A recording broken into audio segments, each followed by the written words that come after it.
Good, YouTube, Quinn Wade coming to you with that instant basketball analysis on that analysis playground on YouTube exclusively on Air Forever. And we're going to talk about how them Raptors beat the Wizards 134-125. The Wizards go to 16-43, 11-20 at home. Raptors 35-25, 19-10 on the road. And the Raptors actually beat the Wizards twice this season. They only played 3 times since the Wizards won one of them. The Raptors win the season series, and they don't play them again into next year. Next season. 33-25 in the first quarter. The Wizards won that one by 8. Then they lost the second quarter to the Wizards, 36-31. Then they lost the third quarter. The Raptors won the third quarter, 37-28. In the fourth quarter, 36-33 to beat the Wizards by 9. Every starter for the Raptors scored in double figures. Brandon Ingram, as usual, 24 points, 9-14 from the field, a lot of drives and a lot of mid-range, and hit a 3 in there too. Got to the free throw line. 5 or 6 from the free throw line, 1-1 from 3. 34 minutes for him. And then he had 5 boards, 5 assists, 2 turnovers, a steal in the block, 2 personal fouls, and was a plus 11 and plus minus. I mean, he just been a good find for them ever since they got him, and he's been healthy basically this entire season.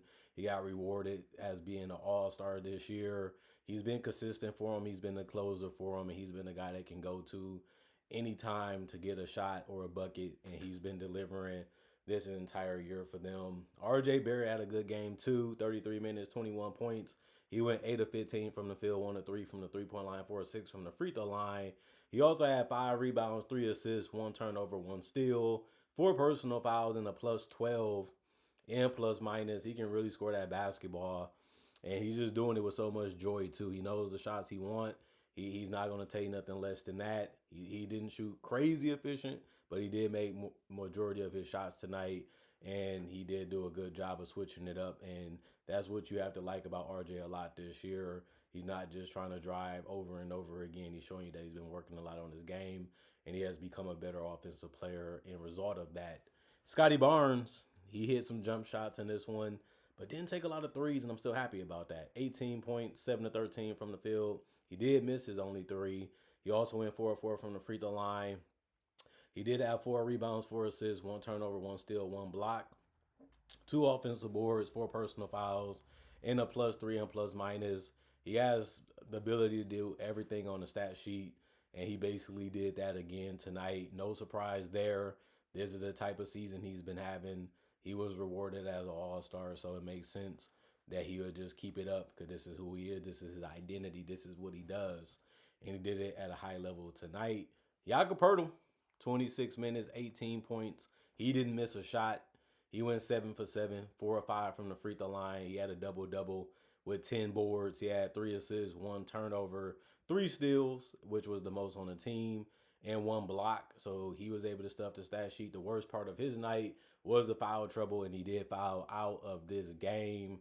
And he did also have 3 offensive boards, so that was great. Emmanuel Quickly, he led the team in scoring, 37 minutes, 27 points. He went 10 of 15 from the field, 2 of 7 from 3. He also went 5 of 5 from the free throw line and had 11 assists. You know he's going to push it. You know he's going to try to attack. You know he's going to launch some threes. You know he's going to get to the basket with his quickness. And he also only had 1 turnover, so a good job controlling the ball, controlling the pace, and knocking down shots efficiently for him tonight. 1 personal foul and a plus 7 and plus minus. Sandro, 16 minutes, 7 points. He went 3 of 5 from the field, 0 of 2 from 3, 1 of 1 from the free throw line, had 3 boards, 1 turnover, 1 steal, 2 personal fouls, and was a plus 3 and plus minus. That ended up being a good night for him. Didn't miss too many shots. The only ones he missed was the threes. And other than that, he finished real well in this game. And then Trace Jackson Davis, 3 minutes. Couldn't really do much because of that, so he finished as a -7 with zeros across the board. Jamison Battle played 17 minutes. He had 6 points. He went 2 of 4 from the field, 2 of 3 from the three-point line. Those was his only makes. And he did miss a 3 and missed a 2-point field goal. He did have 4 boards. That was the most off the bench for the Raptors. No turnovers, 2 personal fouls, 1 offensive board out of that. And was a -11 and plus minus. Jamal Shead played 22 minutes. He had 7 points. He went 3 of 7 from the field, 1 of 2 from 3. He had 1 rebound, 3 assists, 2 turnovers, no personal fouls, and was a +9 in plus minus. And then Jacoby Walter, 24 minutes, 6 points, 2 of 5 from the field, 2 of 3 from the 3 point line. Did more damage at three than he did from the inner.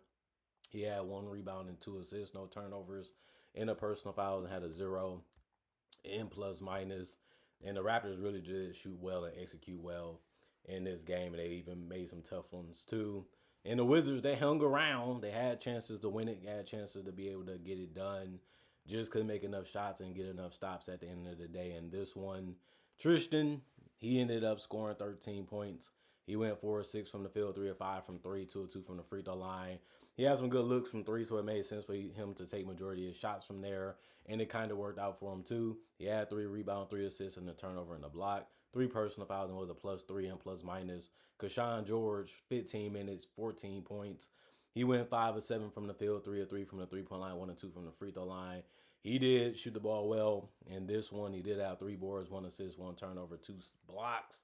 And that was a good night for him. He had the most blocks in the starting lineup. He also had 1 person that was a +2 and plus minus. Carlton Bub Carrington, 21 minutes, 12 points, 4 of 9 from the field, 2 of 4 from three, 2 of 2 from the free throw line, 3 rebounds and 5 assists.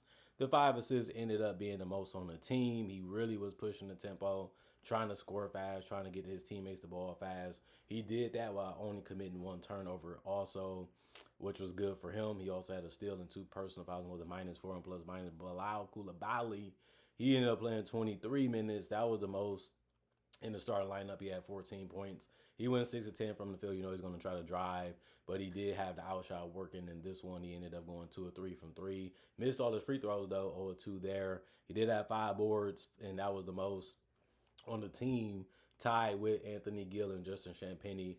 And that's low, but it ended up being a collective effort from them on the boards, and everybody got a board besides Jaden Hardy in this one for the Wizards.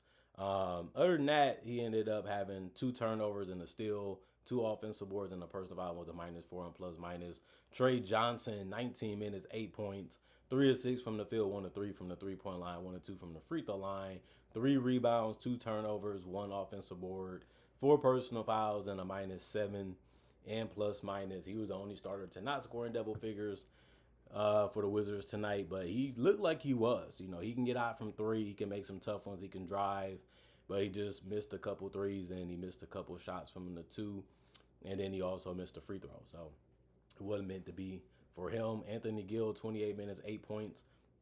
He went 4 of 11 from the field, 0 of 3 from the 3 point line. He did have 3 assists and a turnover, 3 personal fouls, and was a -5 and plus minus, and he had 3 offensive boards. Good game, you know, from him when it comes to doing everything, but he wasn't as efficient as you wanted him to be. Julian Champagnie was efficient. He went 6 of 11 from the field. He had 12 points, but he missed all of his threes. He also did have 2 assists and no turnovers, 4 offensive boards, and 2 personal fouls, and was a -13 and plus minus. You just have to like his shot selection in this one and his ability to be able to knock down basically all his shots besides the threes. Sharif Cooper, 18 minutes for him, 4 points. He went 1 of 4 from the field. He missed his only three, too, and went 2 of 2 from the free throw line. He did have 2 rebounds, 2 assists, and no turnovers and a steal.